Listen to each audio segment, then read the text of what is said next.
आता మనకు पुण्य बेनिफिट మన అంబడి ఉంటది బాపు. म्हणून మీ అదృష్టం మీ కేవలం పూర్వపుణ్యము. म्हणून ఈ తవ్వకు మనం నడుస్తున్నామంటే ఇప్పుడుది పుణ్యం కాదు, అనంత జన్మ చేసే పుణ్యం ఉన్నది నాయన. అయితేనే ఈ తవ్వ మనకు దొరుకుతున్నది. ఇప్పుడు కొంతమంది వస్తారు, వచ్చినాకనే అని బతుకరం అవుతాడు, రిటర్న్ మళ్ళీ ఇంటికి పోతాడు. మనకు తీసుకుపోతున్నానంటే మన ఏమన్నా పుణ్యపుణ్యాన్ని కదా. మనోన్ మహారాజ్ అంటారు బాపు, తవ నడిచేటప్పుడు భగవన్ నామస్మరణ చేయండి, తినేటప్పుడు కూడా. కారణ ఈ రామనాం పుణ్య వాళ్ళ ఇంట్లో ఉంటది అని మనం ఆ ఇంటి బాకీ ఉండం, లేకుంటే పరిశాన్ आपण तुम्हाला. म्हणून తినేట ఒక బుక్కకు రామ్ అని తింటే, म्हणून राम म्हणता आपण तुम्हाला ग्रासो ग्रासी.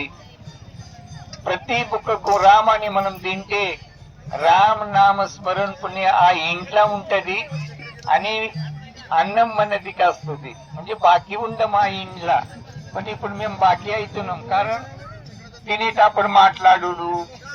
ఇప్పుడు తినేటప్పుడు మాట్లాడుతుంది, తినబెట్టేటప్పుడు మీరు ఏం చేస్తున్నారు?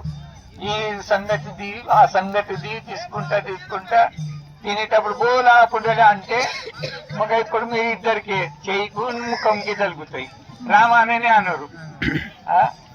మనోన్ మహారాజ్ అంటాడు, కేవలం అప్పంతో బాపు కరెంట్ సమయం లేదు, కేవలం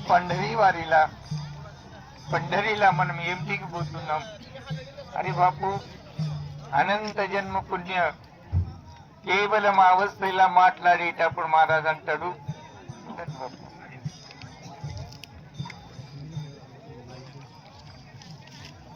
ఏక అవస్థ ఇలా మాట్లాడేటప్పుడు మహారాజ్ అంటాడు, మనోన్ ప్రతి